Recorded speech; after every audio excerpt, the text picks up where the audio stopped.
Welcome back, everybody. We're here again. I'm Matt DeYoung, and I'm here with Alan Strensman. Welcome back to the video, Alan. Great to be with you again, Matt. Yes, and today we're going to talk about three skills that every ghostwriter would really need for writing an expert book. And so what are those today? Well, I think that the ghostwriting process is really in three parts. As I do it, as I experience it. And for me, the first stage is being able to see the material, the expertise of your client as a book, Right.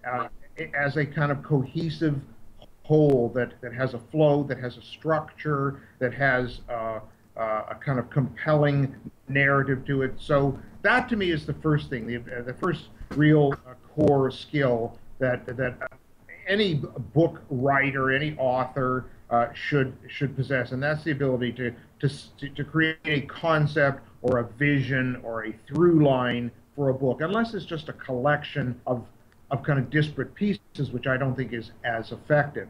The second skill is the ability to extract that information from your client, because it's not a research project, Matt. It's information that you have. If you're writing an expert book and you don't have time to write it, you want to work with someone like myself as a ghostwriter, it's information that you use every day. It's not something esoteric or something outside of you. So the role of the ghostwriter, or the book creator, which is the term I like to use for myself, is to extract that information. So you have to be an interviewer.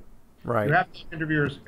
I think you have to have interviewing skills. A lot of people might not make that association, think that a writer is necessarily an interviewer. But I mean, I think interviewing is a very, very, at least a third of the process, if not more. Then you have to be a writer. You have to be able to craft sentences, paragraphs.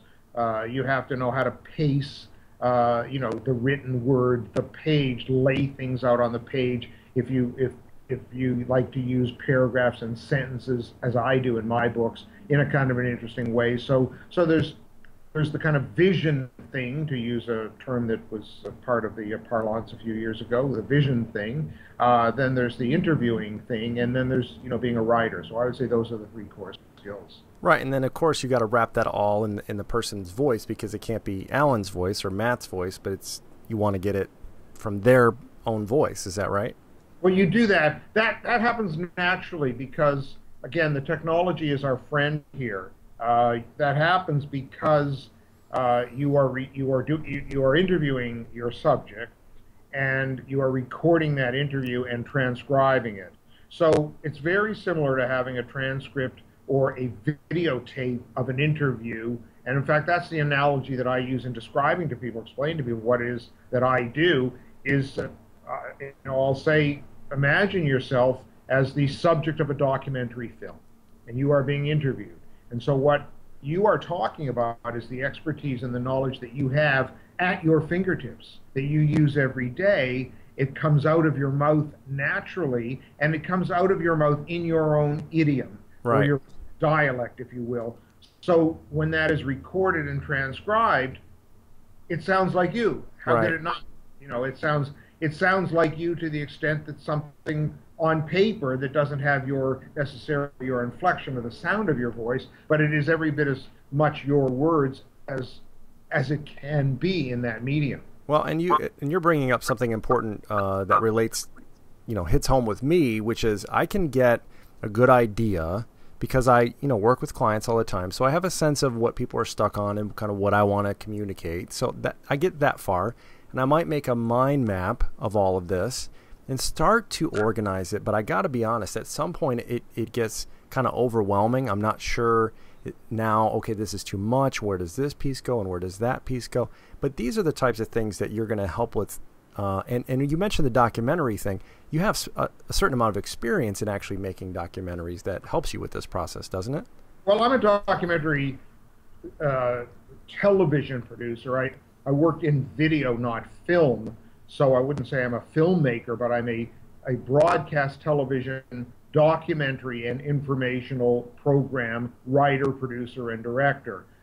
So I have a lot of experience, 20 years plus of experience, uh, working in broadcast television in those capacities I mentioned. And I think it just becomes kind of second nature when you're presented with a subject to think of how is that subject going to be covered in a finite package, whether it's an hour, whether it's 2 hours. And I think that structuring material and seeing how it fits together and creating a logical flow is one of the most difficult things for people to do. It just when you and I'm a former English teacher as well, Matt. I taught high school. Uh-oh. And so, but I yeah, I don't correct people's grammar or I was going to say, including my own. Please don't look at mine. Yeah, well, I think we're living in an era now in which the rules of grammar and of spelling have pretty much gone out the window. Conversational, yeah. Yeah, but I used to have students come to my office when I was at the university level and then at the high school level, and they say to me, you know, sir, can you help me with my essay? I'm having trouble with my essay. And I'd say, well, tell me, what's it about? And they wouldn't be able to tell me what it was about. I'll say, well, that could be why you're struggling to write it. You have to be able to see whatever it is you're writing as a story with a beginning, a middle, and an end, because that's how the human mind absorbs and assimilates information in the form of it has to have structure. If it's unstructured, we can't make sense of it. Yep. So being a storyteller is a very crucial skill. And my background is English literature, so I mean, you know, I've studied and read, you know, while other people. Yeah. Story. It's all story, and so that's something that I find if I come from an external position and talk to somebody about their expertise, while they may not see a through line for a book, I can sometimes see it right away and say, that's your story. And that can save years of wandering in the dark. Really, I know it sounds kind of miraculous, but you can get very lost trying to find a path through material, and until you find that path, how do you put one word, you know, on a piece of paper if you don't know where your story begins? You know, you're in the same boat as the students used to come to my office and say they couldn't write their essay. What's it about? What it was about. And like you said, it's there. If someone's an expert's doing something every day, it's become second nature. Their business has become second nature to them. It's there, but you have to extract it. I mean, you know, doing coaching with people, which is not telling them what to do, but pulling it out of them so they can see it. I get this all the time that they go, I just feel better that I can see it now. And they say, I just had a client I met with for several days, and he walked away and said, you know, I know this stuff is there, but for some reason, if you don't pull it out of me, it doesn't happen. And I would guess, correct me if I'm wrong, it's the same way with ghostwriting as it is with coaching. You can see it, you can pull it out of them, and then they see it. But you take it one step further, right? And you're actually putting it together for them.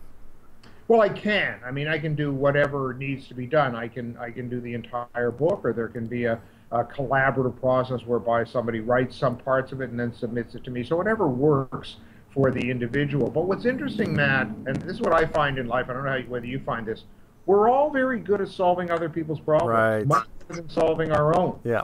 I have a buddy that I walk with who's really my walking partner in the morning. After he finishes dropping his kids off to school, he calls me and I take my dog and we go out for a walk. And he's always amazed at the clarity with which I am able to see his problems. Right. But that doesn't mean I see my own issues with that clarity.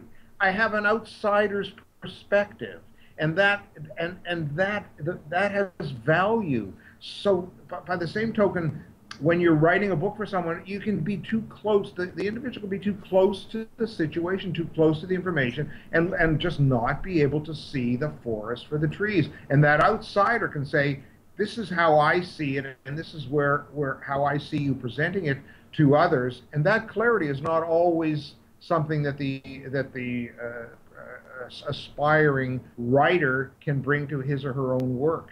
Clarity is key. So let's recap for everybody today so that they can walk away with a couple of things. Number one is you have to know what the story is, correct? But tell us, what were the skills that you mentioned? Well, again, where we started was how do I do what I do, or how does someone, really the answer to the question of how does someone write a book for me? People ask me that all the time. How does it end up being my book, not someone else's book? And we talked about that earlier. And as I said, you have to be able to create a vision or a concept for someone else's material, right? Sort of see the shape and size of sculpt it. Yeah. Sculpt it, and then you have to be able to extract that information via the interview process, because as you said earlier, it's in there. It just has to be brought out. Right. And there's a certain skill. I'll be very frank with you and tell you, I pride myself on being an interviewer. I always did. I always just loved being an interviewer. And then you have to be a writer. So those are the three skills that I think help you do what you do. So we got to sculpt it, extract it, and then it's got to be written, and you can help with that. And if people wanted more info, then they can go to expertbookcreation.com and download the expert book, right? Absolutely right. Great. Well, thanks for joining me today, and we'll see you in the next expert book video. Thank you, Matt. Thank you.